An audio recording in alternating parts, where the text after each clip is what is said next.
Insiden tembakan di sempadan seorang anggota PGA maut, seorang lagi cedera parah.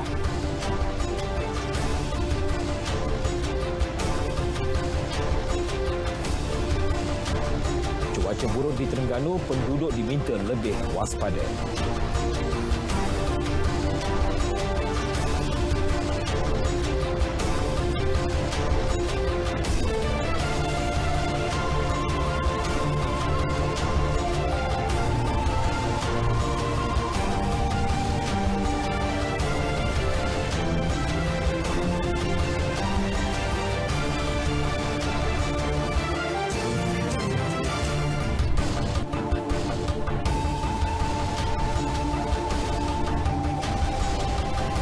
Assalamualaikum dan selamat petang. Berita wilayah bersama saya Nazir Fahmi. Rakan saya Syuhaida juga akan bersama kita untuk membawakan litar langsung negeri-negeri. Syu.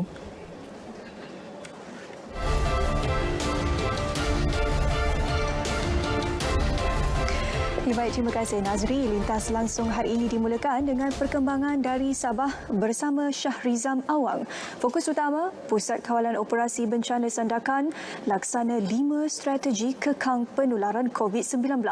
Manakala Vanessa Mering di RTM Sarawak pula akan berkongsi tentang usaha kerajaan negeri memastikan semua isi rumah mendapat bekalan air bersih menjelang 2024. Dan dari RTM Pulau Pinang pula, kita akan bersama Abdullah Mahyudin yang akan berkongsi cerita tentang satu lagi norma baharu dalam merancakkan industri perhotelan tempatan iaitu tawaran bekerja dari hotel. Sebelum itu, kita bersama Nazri Fahmi untuk laporan utama Berita Wilayah petang ini.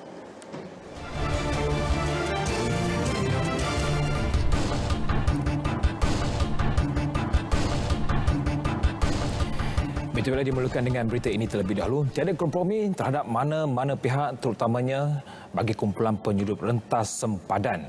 Siasatan menyudup sedang dijalankan bagi mengenal pasti kumpulan penjenayah yang terlibat dalam serangan maut ke atas anggota pasukan gerakan AM PGA. Demikian tegas Menteri Dalam Negeri Dato' Sri Hamzah Zainuddin. Dalam satu kenyataan, Dato' Sri Hamzah berkata, insiden terbabit mengakibatkan Korporal Baharudin Ramli meninggal dunia selepas berbalas tembakan.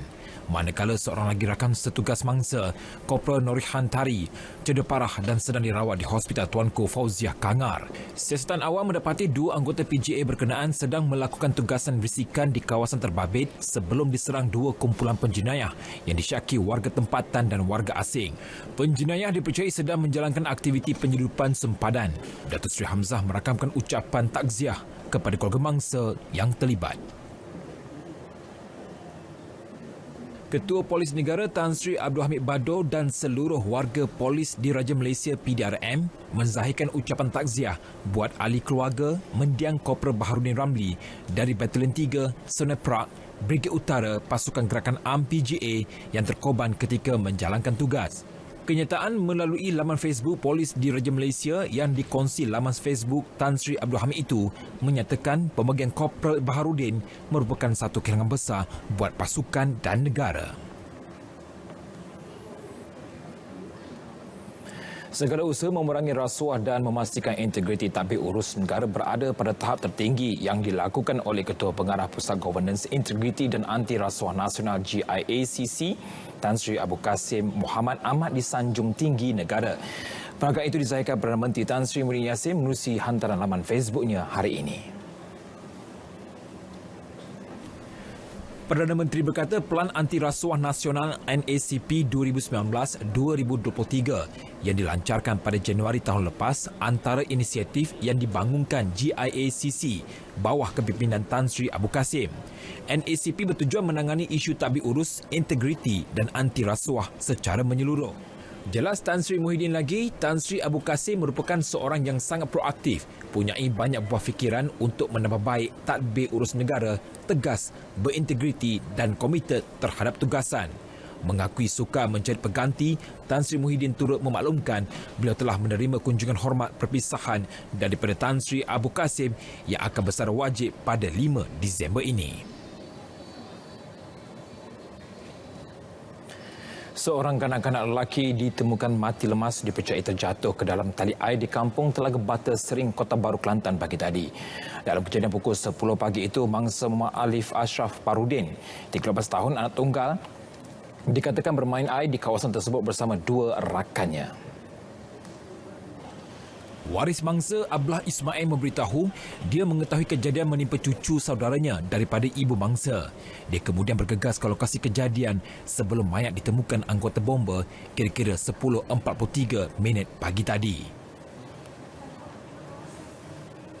Tahu tu pasal saya masa tu saya duduk di rumah. Lepas tu ada mak dia lah bagi tahu ke saya. Ada orang bagi tahu ke mak dia. Saya pun mari selalu. Seramai 6 anggota bomba dari Balai Bomba dan Penyelamat Pengkalan Cepa terlibat dalam operasi mencari mangsa.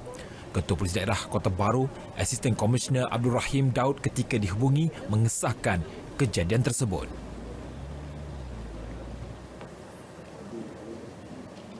Operasi mencari dan menyelamat kanak-kanak 10 tahun yang dihanyutkan arus sungai Cepur dekat Kampung Tawas Ipoh pagi tadi masih diteruskan.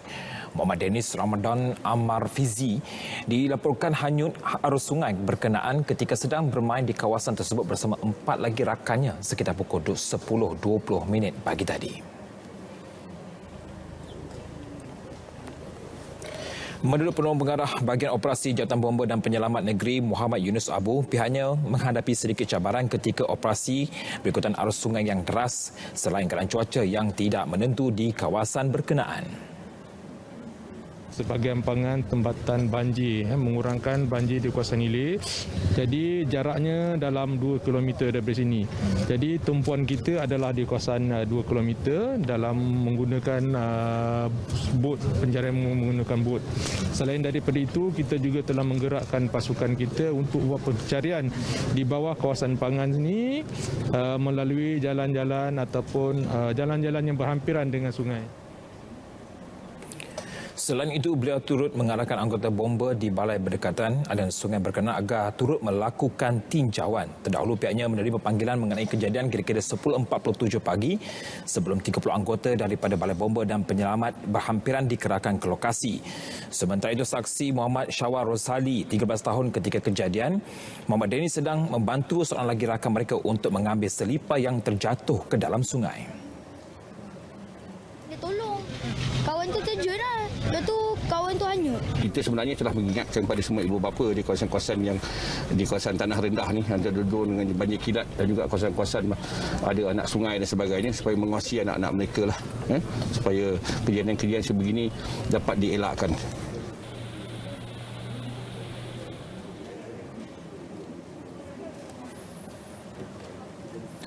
Hujan lebat berterusan sejak awal pagi semalam menyebabkan beberapa kawasan di Terengganu dilanda banjir sejak malam tadi. Setakat 4 petang, 11 pusat pemindahan sementara PPS dibuka di 5 daerah iaitu Kuala Terengganu, Setiu, Kuala Nerus, Dungun dan Marang. Ketua Sekretariat Pengurusan Bencana Terengganu, Encik Adam A. Rahman berkata, seramai 279 penduduk terjejas daripada 71 keluarga telah dipindahkan. Ramalan daripada Met Malaysia yang kita dapat info bermula daripada semalam, amaran tinggi, waspada dan tingkatkan kepada amaran tinggi atau cuaca buruk, dan mungkin berterusan juga, dan pihak Met memaklumkan kebarangkaliannya mungkin akan berterusan dalam tempoh 2 hari lagi.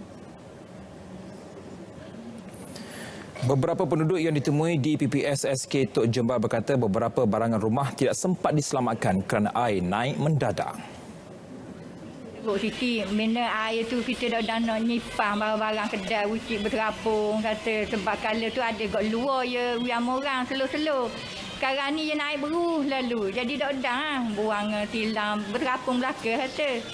Bila maghrib tu cepat pula naik masuk sekaligus lalu.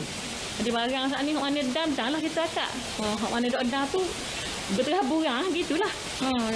Kalau barang elektrik pun cepat-cepat lah. Hak mana dam lah.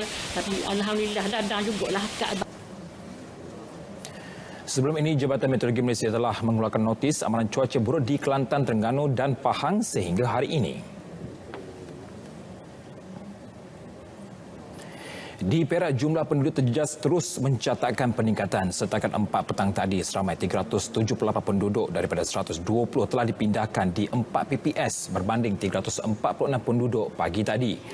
Laporan Sekretariat Jawatankuasa Pengurusan Bencana Negeri menyebut PPS SK Parit Haji Aman Bagan Serai masih mencatatkan jumlah paling tinggi, seramai 169 penduduk daripada 11 kampung di daerah Kerian. Manakala di PPS SK Cangkat Lobak menempatkan 107 penduduk dari kampung Matang Tengah. Hanya satu PPS dibuka di daerah Manjung iaitu di SK Kayan menempatkan 30 penduduk dari kampung Ulu Kayan Pasir Panjang. PPS yang baru dibuka 11 malam tadi di Dewan Majlis Pembadaran Teluk Intan pula menempatkan 70 penduduk daripada 20 keluarga.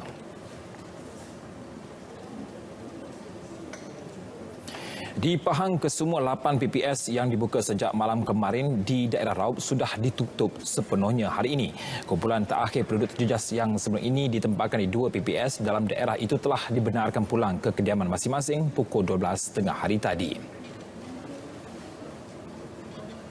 Menurut Ketua Zon 3 Jabatan Bomba dan Penyelamat JBPM Pahang, Syahrul Nizam Nasir, mereka terdiri daripada 12 penduduk daripada 4 keluarga yang ditempatkan di Dewan Serbaguna Kampung Pia dan 10 orang daripada 4 keluarga di Masjid Kuala Temau. Pihak bomba kini membantu membersihkan kediaman penduduk yang terjejas banjir.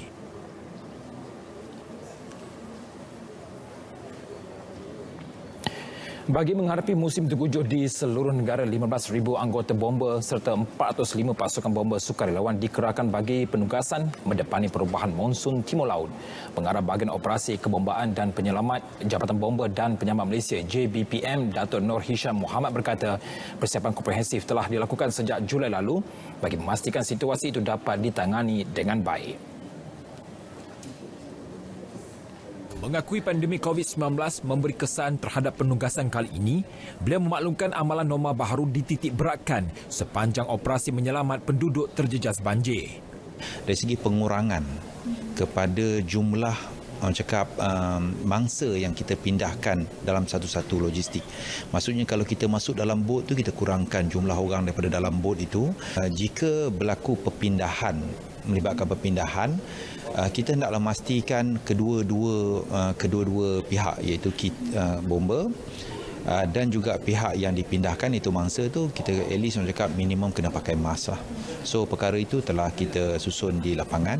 Beliau menyatakan demikian selepas menjadi panel program Selamat Pagi Malaysia. Datuk Nur Hisham turut menasihatkan penduduk terjejas supaya tidak panik, sebaliknya peka dan patuh dengan arahan semasa dikeluarkan pihak berkuasa.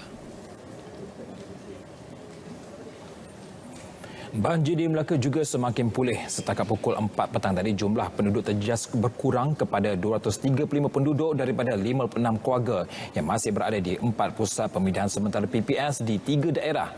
Sehingga kini hanya 2 PPS dibuka di daerah Jasin dan masing-masing 1 di Alor Gajah dan Melaka Tengah. Di Air Molek, hanya 30 penduduk daripada 7 keluarga masih berada di PPS Sekolah Kebangsaan Air Molek berbanding 47 penduduk daripada 12 keluarga tengah hari tadi. Manakala di kawasan yang sudah surut sepenuhnya di daerah Melaka Tengah, penduduk sudah pulang ke kediaman masing-masing. Tinjauan RTM mendapati penduduk mula membersihkan kediaman mereka.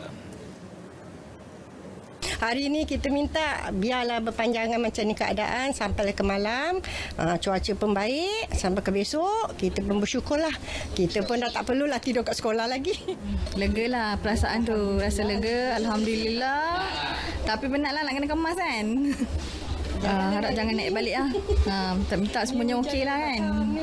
Harap cuaca keadaan baik lah. Keadaan baik, air pun mengalir dengan baik lah. Tak ada sampai penuh melimpah. Kalau susah kita nak kembang kan. Di negeri ini sebanyak 12 kawasan terjejas banjir dicatat sejak 20 November lalu berikutan hujan lebat berterusan yang menyebabkan paras air sungai melimpah. Daerah Melaka Tengah melibatkan kawasan Kampung Pengkalan Minyak, Kampung Busuk Licin, Kampung Air Molek dan Rumah Awam Air Molek. 8 kirang haram dirobohkan dalam satu operasi bersepadu di Rawang diketuai Pejabat Tanah dan Daerah Gombak. Antara yang dirobohkan 2 struktur binaan stor simpanan dan penyelenggaraan jentera berat yang sudah beroperasi lebih 15 tahun. Menurut Esko Pelancongan Alam Sekitar dan Teknologi Hijau serta Hak Ehwal Orang Asli Selangor, He Loisian, perobohan dilakukan kerana premis didirikan berhampiran tebing sungai tidak memiliki lesen sah serta gagal mematuhi aspek keselamatan alam sekitar. Langkah diambil bagi mengatasi masalah pencemaran sungai yang mengakibatkan gangguan bekalan air tidak berjadual baru-baru ini. Tidak, kita sudah bagi notis lama dah. Sepatutnya mereka ambil inisiatif untuk cari tanah sendiri untuk buat bangkit mereka sendiri. Bukan salah guna tanah kerajaan tepi sungai. So ni reserve sungai lah. Tindakan meroboh kilang haram di kawasan seluas 2.0 ekar ini dibuat mengikut Seksyen 425 Kanun Tanah Negara 1965.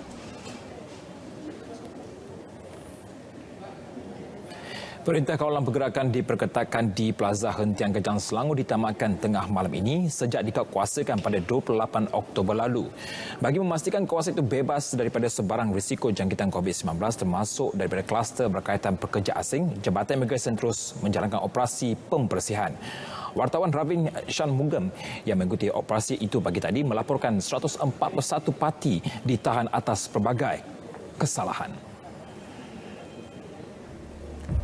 Operasi penguatkuasaan bersepadu ini bermula pukul 8 pagi tadi tertumpu di Plaza Hentian Kajang Selangor. Seramai 333 pegawai penguatkuasa melakukan pemeriksaan terakhir hari ini.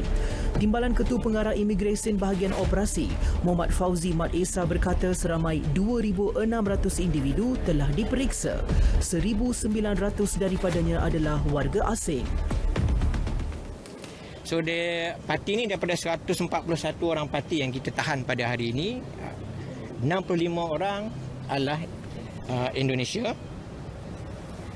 Myanmar 59 orang, Nepal 9 orang dan yang lain tu yang macam-macam lagi 8 orang.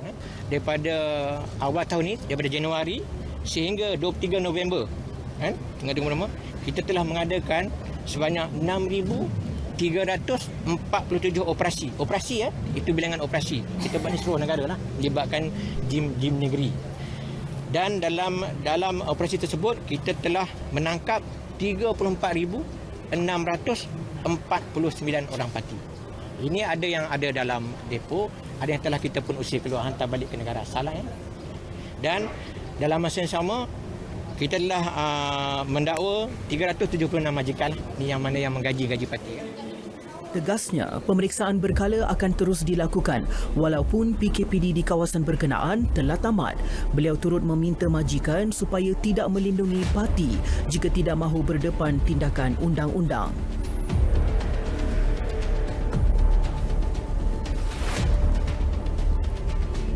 Ingat, walaupun PKPD di Plaza Hentian Kajang sudah ditamatkan, semua individu masih tertakluk kepada SOP, Perintah Kawalan Pergerakan Bersyarat PKPB yang dilaksana di seluruh Selangor sekarang. Kita jaga kita. Ravin Shanmugam, Berita RTM.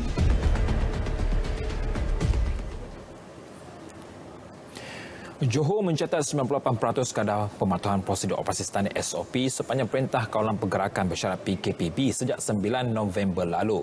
Ia membuktikan kesedaran masyarakat semakin meningkat dalam mengekang penularan pandemik COVID-19. Pengarah Majlis Keselamatan Negara MKN Johor Muhammad Tarmizi dan berkata sebanyak 6,400 pertanyaan dan aduan telah diterima.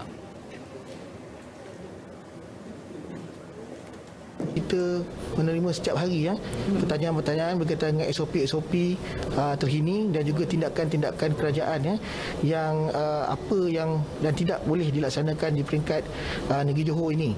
Jadi ini merupakan satu tindakan yang kita gabungkan kalian jugalah dengan agensi-agensi dengan bilik-bilik gerakan yang lain. Beliau memaklumkannya selepas temu bual di Konti Johor FM. Jawatankuasa Khas Keselamatan Negeri turut mengaktifkan bilik gerakannya bagi memantau perkembangan COVID-19. Selain mengkoordinasi tindakan pelaksanaan bersama agensi-agensi berkaitan.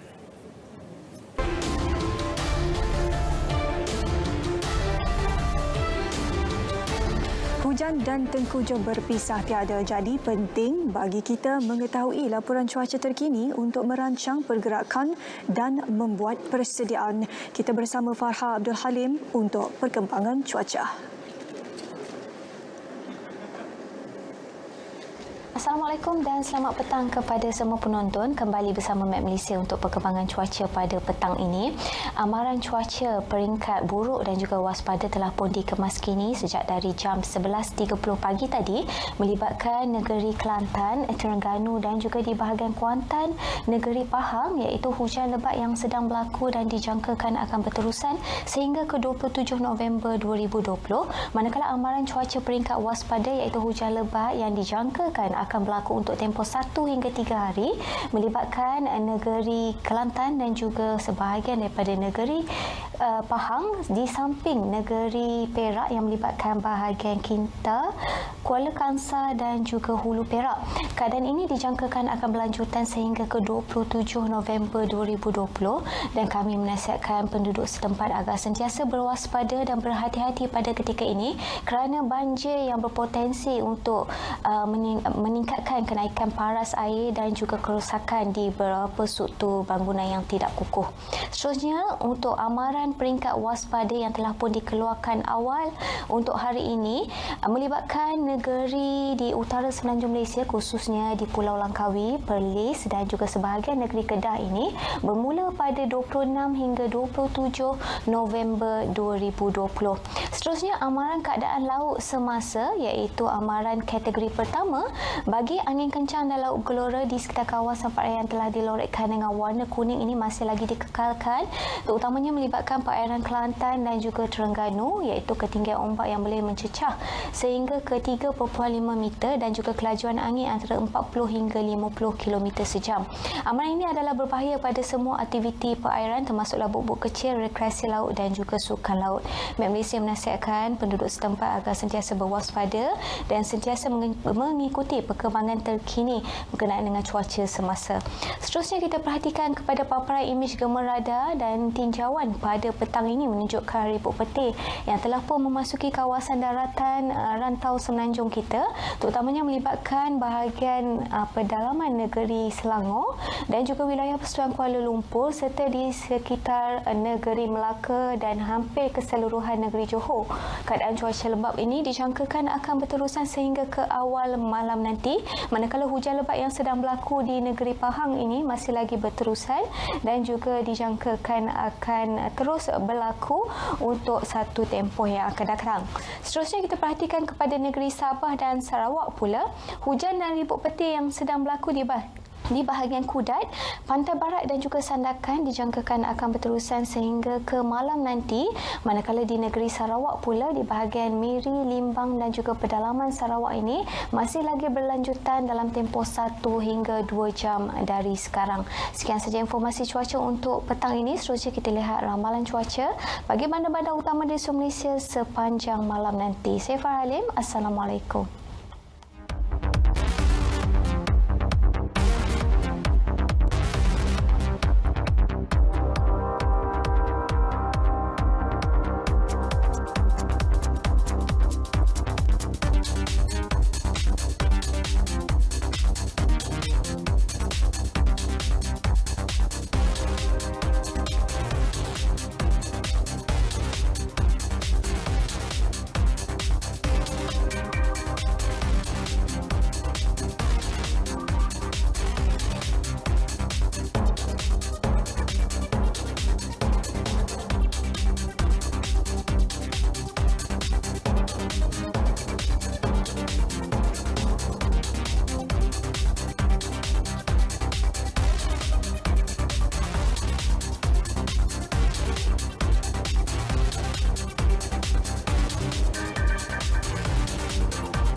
Baik, perkembangan berita setempat dari Sabah memulakan lintas langsung negeri-negeri petang ini. Usaha mendepani cabaran COVID-19 antara yang diberi tumpuan. Kita bersama Muhammad Syahrizam Awang di RTM Kota Kinabalu. Silakan, Hijam. Baik, terima kasih Syuhaida. Assalamualaikum dan salam sejahtera. Jabatan Perpaduan Negara dan Integrasi Nasional JPNIN Sabah menyasarkan mewujudkan 300 lagi kawasan rukun tetangga KRT di Sabah, menjadikan 1,366 KRT didaftarkan di negeri ini menjelang penghujung 2021. Menurut Menteri Pembangunan Masyarakat dan Kesejahteraan Rakyat Sabah, Insinyur Syahelmi Yahya, dengan penambahan berkenaan, usaha meningkatkan perpaduan masyarakat pelbagai kaum dapat dilaksana dengan lebih lancar di Sabah. Elemen-elemen perpaduan dan elemen-elemen interaksi sesama masyarakat sesebuah tempat itu akan dapat kita wujudkan, dan ini akan mencapai matlamat Kementerian Perpaduan Negara, mewujudkan satu masyarakat yang bersatu padu dan progresif bersama selaras dengan inspirasi 2030 kemakmuran bersama. Syahelmi ditemui media selepas menyaksikan penyerahan peralatan perlindungan diri PPE dari JPNIN kepada Jabatan Kesihatan Negeri Sabah JKNS di Kota Kinabalu. Sejumlah 3,674 gaun PPE, 232 pelindung kepala dan 232 penutup kasut telah diserahkan yang dihasilkan oleh jiran wanita KRT Taman Jaya Diri, KRT Komuniti Bandar Siara Daerah Kota Kinabalu dan KRT Kampung Lampozo Matunggung. Setakat ini, hampir 8,000 PPE dihasilkan oleh KRT Sabah dan diserahkan kepada JKNS yang merupakan kolaborasi antara JPNIN Sabah dan JKNS yang menyediakan bahan sementara proses jahitan dilakukan KRT. Pusat Kawalan Operasi Bencana PKOB Sandakan akan melaksana 5 strategi bagi mengekang penularan wabak COVID-19 khususnya di kawasan Batu Sapi. Ia dirangka oleh Jawatankuasa Pengurusan Bencana Daerah JPBD Sandakan dan mendapat persetujuan Majlis Keselamatan Negara MKN sebagai penyelaras dasar dan prosedur operasi standard SOP Perintah Kawalan Pergerakan Bersyarat PKPB. Timbalan Pengerusi PKOB Sandakan SCP Muhammad Azhar Hamin berkata, 5 inisiatif tersebut ialah program disinfeksi 128 bas henti-henti, sekatan jalan raya SJR di 2 laluan keluar masuk utama ke Batu Sapi dan saringan COVID-19 secara bersepadu. Turut dilaksana taklimat aktiviti disinfeksi kepada pengusaha bas henti-henti dan program disinfeksi bersepadu secara berkala di rumah ibadat dan kawasan tumpuan awam. Untuk ini pun kita merancang untuk memastikan pengguna-pengguna pengusaha-pengusaha macam e-hailing iaitu Grab, taksi pun kita akan mengadakan proses nyakuman ke atas kenderaan mereka ni, sebab mereka ni saling berganti penumpang-penumpang. Kita tak tahu tahap kesihatan mereka ni. Cuma apabila dia patuh SOP, sentiasa menjaga kebersihan diri, saya rasa itu dapat mengurangkanlah gejala penularan tu. SCP Azhar ditemui media ketika tinjauan penugasan anggota PDRM di SJR Jalan Lintas Sibuga Sandakan. Dalam pada itu, beliau turut mengingatkan masyarakat di daerah itu agar tampil memberi kerjasama untuk menjalani saringan awam yang dilaksanakan oleh Kementerian Kesihatan, selain menasihatkan orang ramai agar tidak mudah mempercayai maklumat tidak sahih yang disebarkan di media sosial. Dalam perkembangan berkaitan, Kementerian Kesihatan Malaysia dengan kerjasama Persatuan Hakka Sandakan sedang melaksana perkhidmatan saringan COVID-19 secara percuma untuk orang ramai di Dewan Hakka Taman Ting Batu 6 Sandakan. Pemerintah kawasan St. John's Ambulance Malaysia Sandakan, Tan Chuan Jo berkata, perkhidmatan dibuka bermula 9 pagi hingga 5 petang yang dijalankan hingga 27 November ini. Orang ramai di sekitar Taman Ting Batu 6 Sandakan digesa agar mengambil peluang menjalani saringan tersebut bagi mengetahui status kesihatan diri. Untuk ujian COVID ini, saya rasa orang ramai tak payah takutlah, supaya kita tahu sama ada kita ada atau sebagai pembawa, dan supaya kita melakkan kita sebagai pembawa lah, dan untuk kesihatan diri kita juga. Tan berkata demikian kepada RTM selepas menyerahkan peralatan perlindungan diri PPE kepada Hospital Duchess of Kent Sandakan di Sandakan.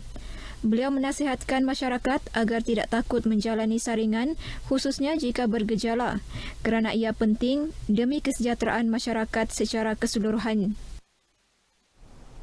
Pemerkasaan perkhidmatan jalur lebar di Sabah khususnya di kawasan luar bandar diharap akan diberi keutamaan dalam Belanjawan Negeri Sabah 2021.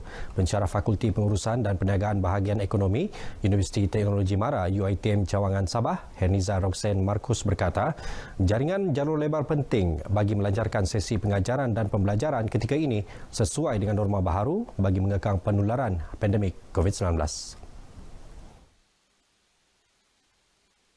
Ketiadaan akses jalur lebar di kawasan luar bandar akan mengekang sekaligus menyukarkan aktiviti pembelajaran pelajar di kawasan terbabit, berbeza di kawasan bandar yang mempunyai liputan jalur lebar yang lebih baik.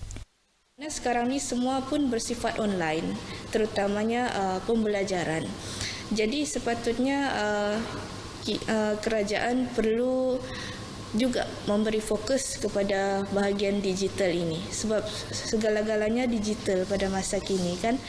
Herniza menyatakan harapan mengenai Belanjawan Negeri Sabah 2021 kepada pemberita RTM di Menara Wibawa UiTM Cawangan Sabah sepanggar.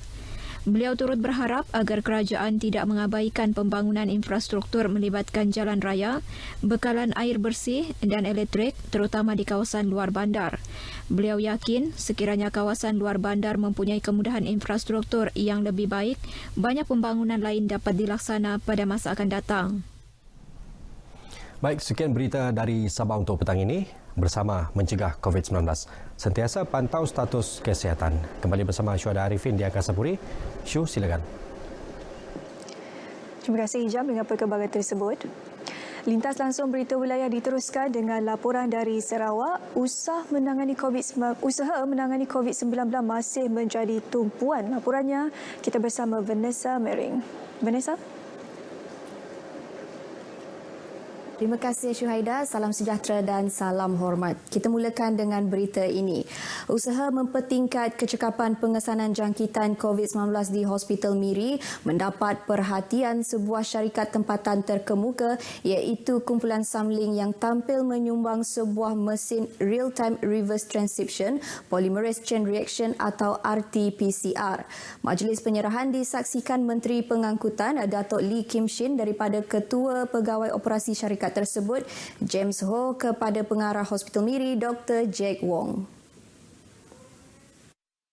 Bercakap kepada pemberita selepas majlis penyerahan tersebut, Datuk Lee memuji keprihatinan tanggungjawab sosial syarikat berkenaan yang memberi kerjasama erat dalam menangani jangkitan COVID-19 di Miri dan Sarawak amnya. Jelasnya syarikat berkenaan turut menyumbang sebuah mesin yang sama pada April lepas yang telah berjaya memproses sekurang-kurangnya 200 sampel sehari di Hospital Miri. Kerana kita mempunyai sebuah mesin sahaja, kita tidak mampu menjalankan test ini, swab test ini, jadi kita terpaksa menghantarnya ke Sibu dan Kuching. Kerana dengan sebuah mesin PCR sahaja, sehari kita hanya boleh menjalankan ujian ini sebanyak 200 sahaja, maksimum 200. Jadi sebab kita juga banyak kes-kes yang tertangguh, kita perlu mengadakan satu mesin, tambahan satu mesin lagi.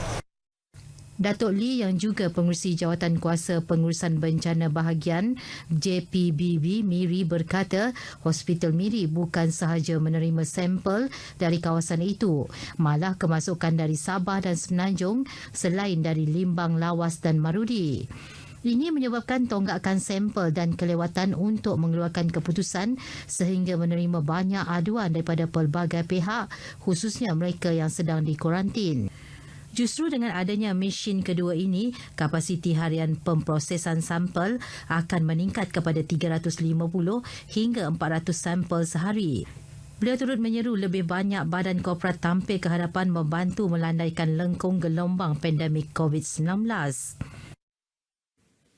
Di Limbang, seramai 102 orang pelajar yang pulang dari Labuan semalam akan menjalani kuarantin wajib selama 14 hari di Pusat Kuarantin Limbang sebelum dibenarkan pulang.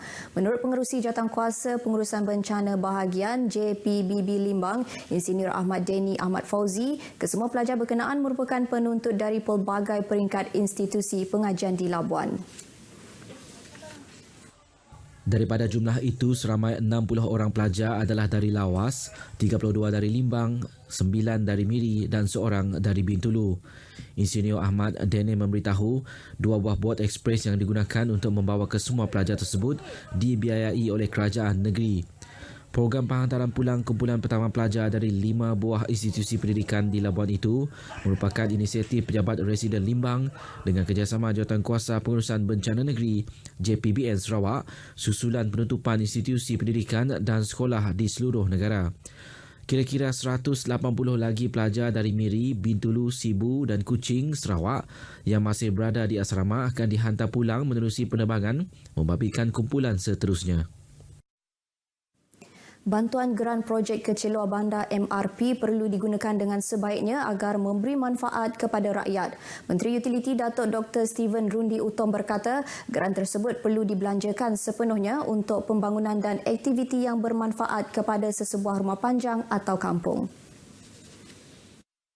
Datuk Dr. Steven Rundi berkata ini kerana MRP disalurkan untuk membantu pembangunan keusahawanan, material dan aktiviti di sesebuah rumah panjang dan kampung yang bertujuan untuk memajukan penduduk. Beliau menyatakan demikian selepas majlis penyerahan geran MRP Fasa 4 berjumlah hampir RM657,000 kepada 27 penerima terdiri daripada Jawatan Kuasa Kemajuan dan Keselamatan Kampung JKKK kawasan Dun Kemena di Bintulu. Justru beliau mahu perbelanjaan geran tersebut diaudit supaya lebih telus. Dalam pada itu, Datuk Dr. Steven Rundi yang juga Adun Kemena mengingatkan ketua-ketua masyarakat di kawasan supaya lebih aktif membantu anak-anak buah mereka, terutama dalam bidang keusahawanan dan pertanian. Selain geran MRP, turut disampaikan bantuan kebakaran Sekolah Kebangsaan SK Sebauh daripada Timbalan Ketua Menteri, Datuk Ahmad Douglas Ugah Ambas berjumlah RM10,000.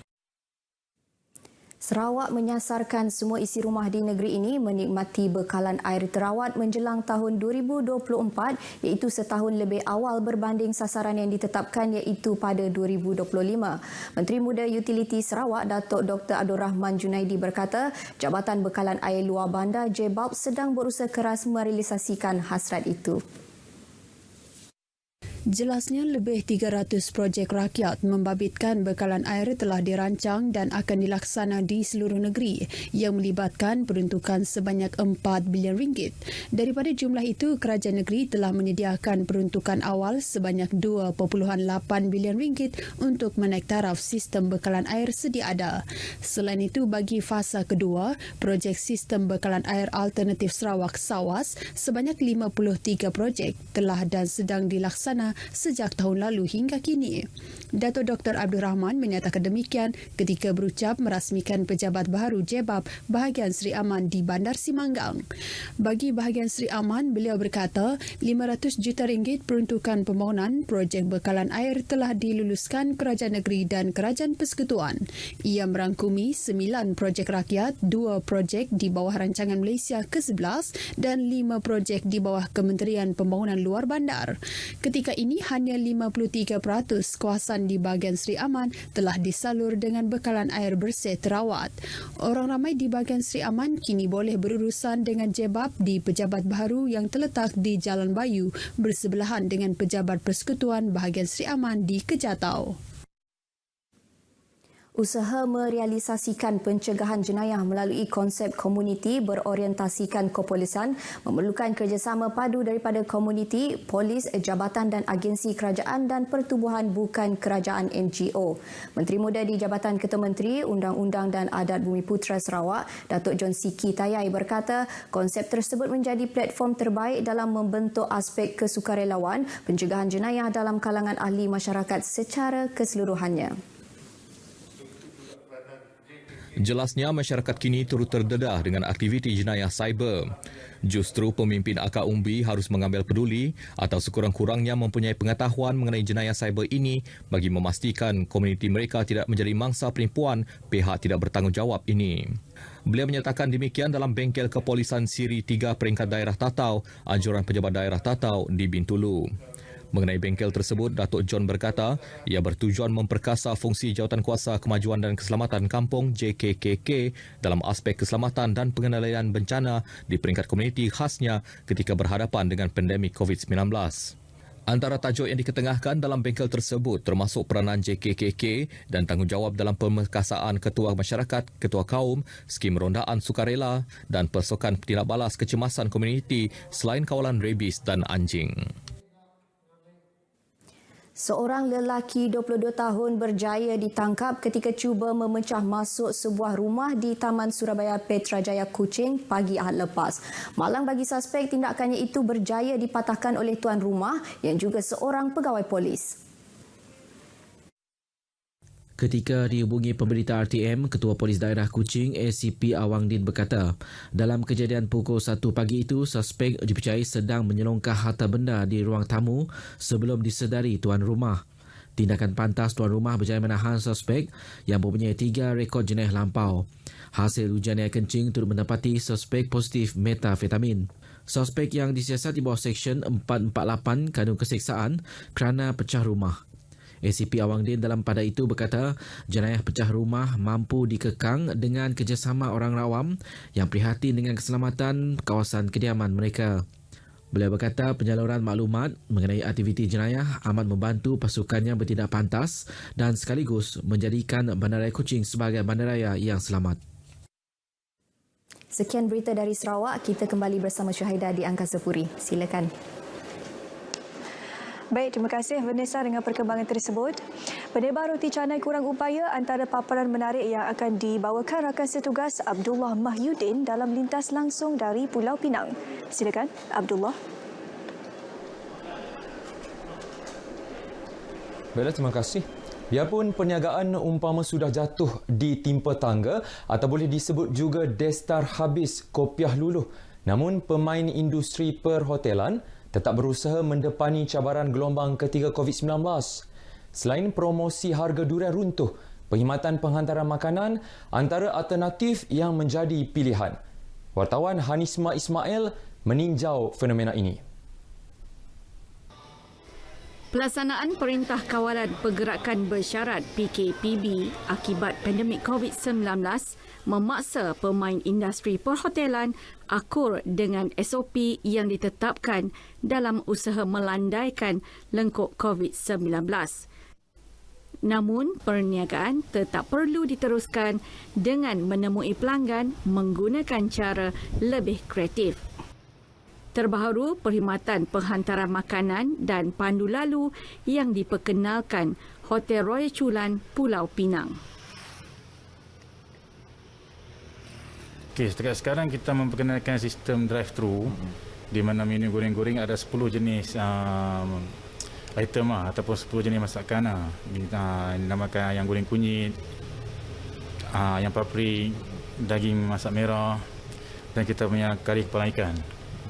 Untuk menu drive-thru dan bawa pulang lah.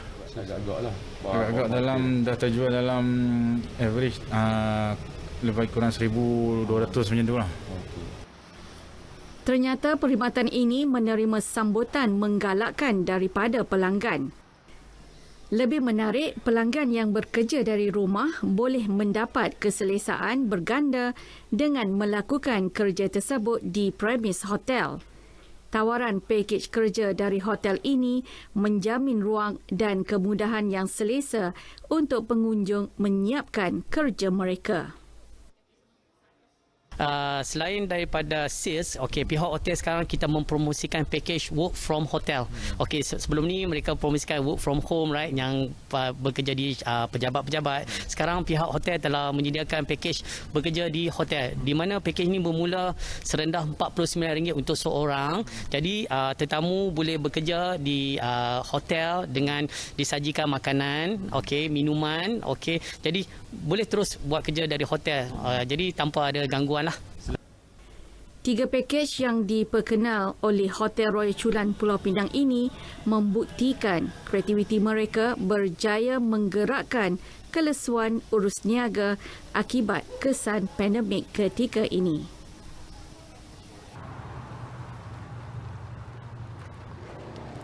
Terima kasih. Dalam Perintah Kawalan Pergerakan Bersyarat ini, memanglah kolam rendang tak boleh digunakan, tetapi anda masih boleh mendapatkan perkhidmatan lain daripada hotel. Antaranya, perkhidmatan membeli makanan ini. Tak mau mai pun tak apa, telefon saja. Hanisma Ismail, Berita RTM.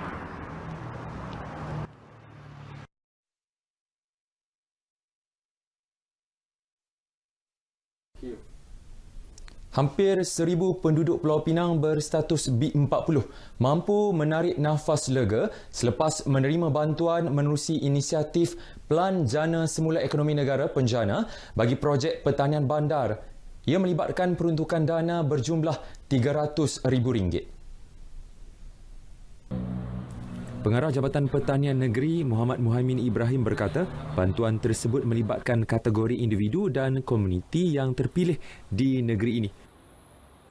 Menurutnya, kadar bantuan bagi individu perseorangan adalah sehingga RM500, manakala bagi kategori komuniti boleh mencapai sehingga RM50,000. Malah bantuan penaiktarafan infrastruktur, input dan peralatan pertanian turut disediakan kepada peserta yang telah mendapat kelulusan daripada jawatan kuasa teknikal. Ini saya mengalu-alukan ke semua yang mana penduduk ataupun masyarakat yang minat dalam bidang pertanian untuk memohon dengan Jabatan Pertanian bagi terutamanya bagi projek-projek komoditi yang kita memberi keutamaan kepada grup B40 dulu pada tahun ini. Pemohon-pemohon yang tidak berjaya pada tahun ini, insya-Allah kita akan uruskan pada tahun harapanlah pada tahun 2021. Sementara itu, rata-rata penerima menzahirkan rasa syukur dan terima kasih. Terutama di musim PKP ni ya. Jadi kita ambil peluang ni untuk menambahkan lagi koleksi tanaman pokok-pokok kita di rumah ya. Dan saya kategori taman, walaupun tanah taklah sebelah mana, tapi kita boleh mengusahakannya untuk barang-barang dapur rumah kita. Selain daripada kita boleh memenuhi masa lapang kita dengan aktiviti pertanian ni. Dapat kami meluaskan lagi tanaman di sekitaran rumah kami lah yang kami sudah ada menanam. Jadi dengan adanya kit penjana ni dapat membantu kami meluaskan lagi penanaman lah dan dapat hasil yang sedikit sebanyak dapat mengurangkan kos sara hidup lah. Lebih-lebih lagi pada masa PKP ni. Memang excited sangat dah dapat seronok. Kita suka menanam. Tanam tu kan dia dapat makan sayur fresh, tak ada racun. Kita kan sekarang PKP tak boleh pergi mana-mana. Banyak masa free kan. So duduk rumah, bolehlah dana tanam dah ni. Dapat benda ni lagi. Jimat kos kita.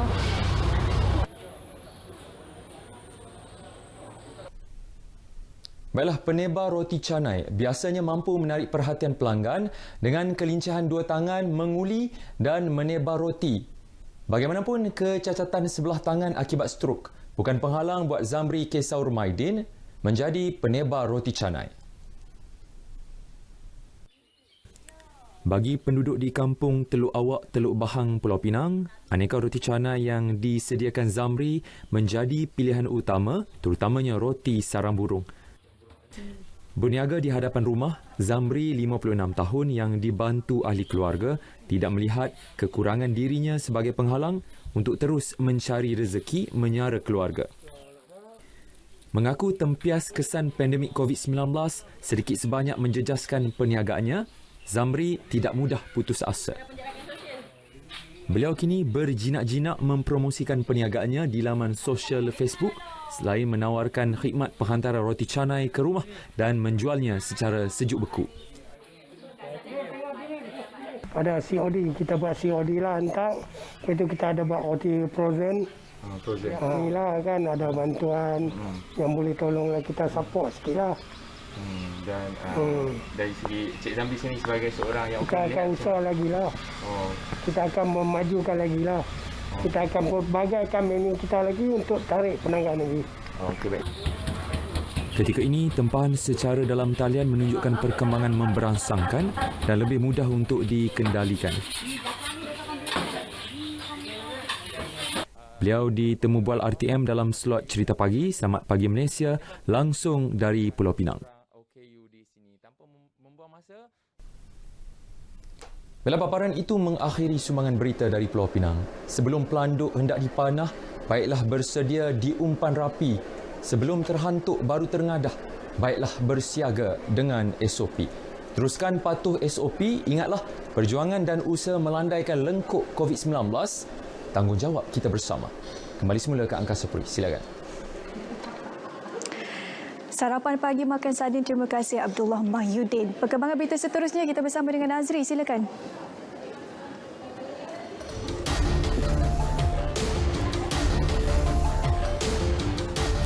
Terima kasih Syum. Kementerian Komunikasi dan Multimedia KKM telah mengenal pasti kekangan teknikal dalam usaha menyediakan perkhidmatan jalur lebar yang baik kepada masyarakat khususnya di luar bandar. Menurut Menterinya Datuk Saifuddin Abdullah, tindakan segera telah diambil meliputi usaha membina fasiliti baru dan menaik taraf kemudahan sedia ada. Kolaborasi strategik berentasi kementerian, kerjasama dengan syarikat telekomunikasi dan sesi libat urus dengan kerajaan negeri turut dilakukan. Jadi yang kami telah berbincang ialah mencadangkan supaya kerajaan negeri dan PBT menjadikan penyediaan internet, maksud saya internet connectivity, ya, sama ada untuk gentian ataupun untuk menara itu dimasukkan dalam KM, dalam kelulusan merancang. Ini akan mempercepatkan proses kerana soal itu telah ditangani awal. Kita tahu nak memajukan sesuatu kawasan itu pun mengambil masa, mungkin 12 bulan, 18 bulan. Jadi kalau dia tak masuk KM, itu pun dah boleh nampak kelambatan proses dia. Tambah beliau, pelan Jalinan Digital Negara Jendela yang dilancarkan pada Ogos lalu akan mempercepat proses peningkatan mutu perkhidmatan jalur lebar dalam negara. Menerusi pelan tersebut, liputan jalur lebar mudah alih 4G akan diperluas dan kelajuannya dipertingkat. Datuk Saifuddin memaklumkan pada sesi soal jawab mengenai kesalih hubungan internet bersama media di Parlimen. Misi bertujuan membantu petugas Barisan Hadapan itu inisiatif Yayasan Pembangunan Keluarga Darul Takzim YPKDT Johor menerusi program kursus inspirasi usahawan berfokus KUIP yang tampil menyiapkan pakaian peralatan perlindungan diri PPE. Wartawan Nur Azizah Draman ada perinciannya. Menurut pegawai eksekutifnya Nurul Nakiah Fazil, projek berkenaan menyasarkan penghasilan 2,000 PPE sehingga hujung bulan ini. Jelasnya, pihak yayasan menyediakan 7 tukang jahit bagi menyiapkan kira-kira 30 hingga 40 PPE sehari yang terdiri daripada ibu tunggal, wanita berpendapatan rendah serta belia. Jadi apabila kita tengok dah ada second wave, third wave yang mana pandemik ini tidak dia makin tinggi jumlahnya. Jadi kami kata dalam selain kita menghasilkan barang-barang keperluan lain tu, kita hasilkan PPE ini. Selain PPE, pelbagai jenis beg turut dihasilkan. Saya rasa saya kena bantu frontliner. Sebab tanpa kita kan menyediakan pakaian macam ni, macam mana dia orang nak bertugaskan untuk keselamatan diri dia. Jadi kita kena protect them tau. Protect them for them to protect us. Sejumlah 1,000 PPE diserahkan kepada Hospital Sultanah Aminah HSA Johor Bahru, manakala 3,000 beg akan disumbangkan kepada pelajar sekolah di sekitar daerah Johor Bahru. Menyedari keperluan petugas Barisan Hadapan yang tidak pernah berhenti memerangi pandemik COVID-19, Yayasan Pembangunan Keluarga Darul Takzim berusaha menyediakan PPE ini sebagai tanda sokongan berterusan kepada frontliner. Nur Azizah Drahman, RTM.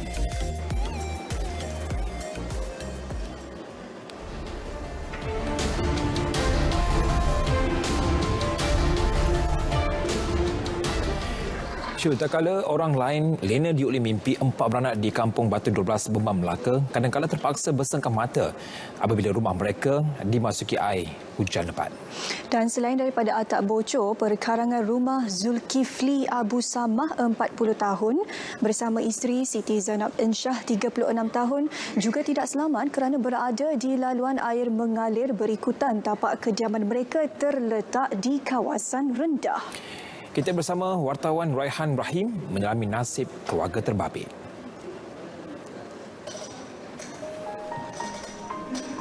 Akibat kesempitan hidup, 4 sekeluarga ini hanya mampu tinggal di sini sejak lebih 4 tahun lalu tanpa bekalan asas.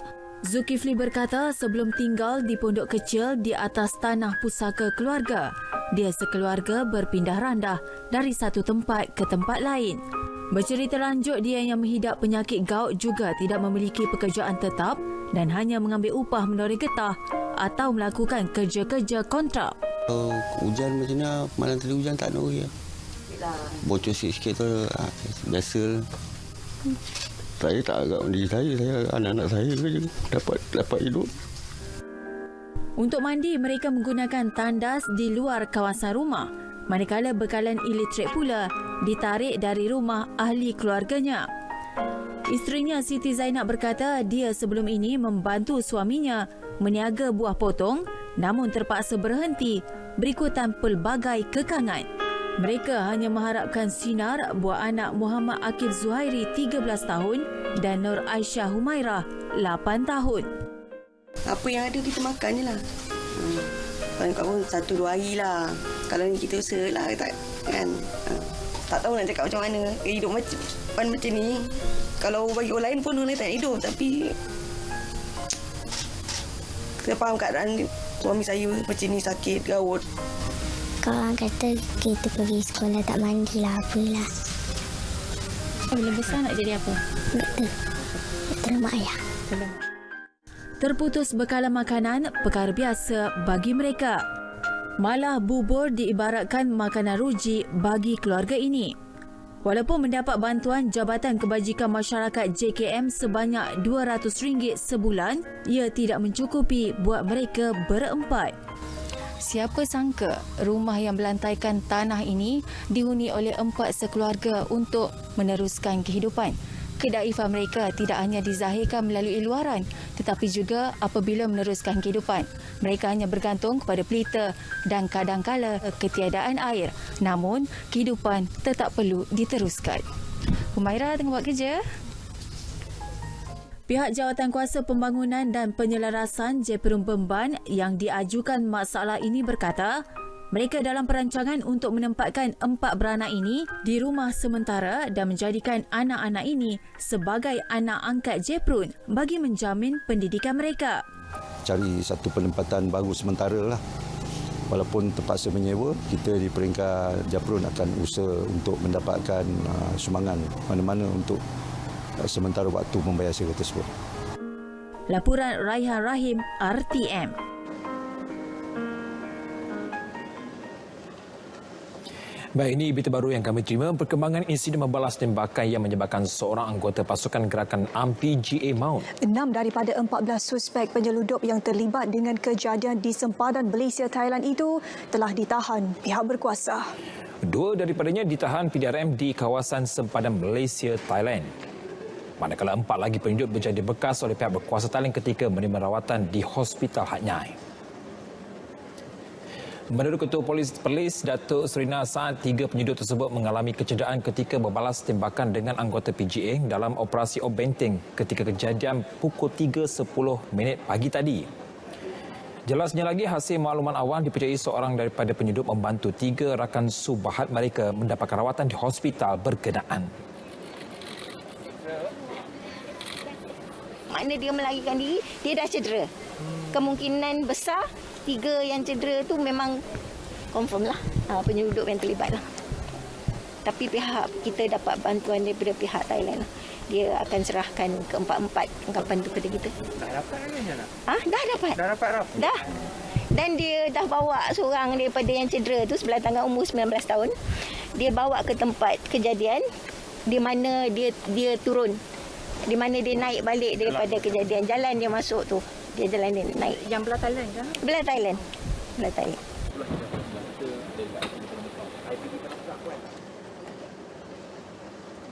Laporan tadi mengakhiri berita wilayah pada petang ini. Jangan lupa untuk imbas MySejahtera bagi rekod kemasukan premis yang anda kunjungi. Juga amakan cegah dari awal amal norma baharu, patuhi SOP dan sentiasa pantau status kesihatan diri. Selamat petang dan Assalamualaikum.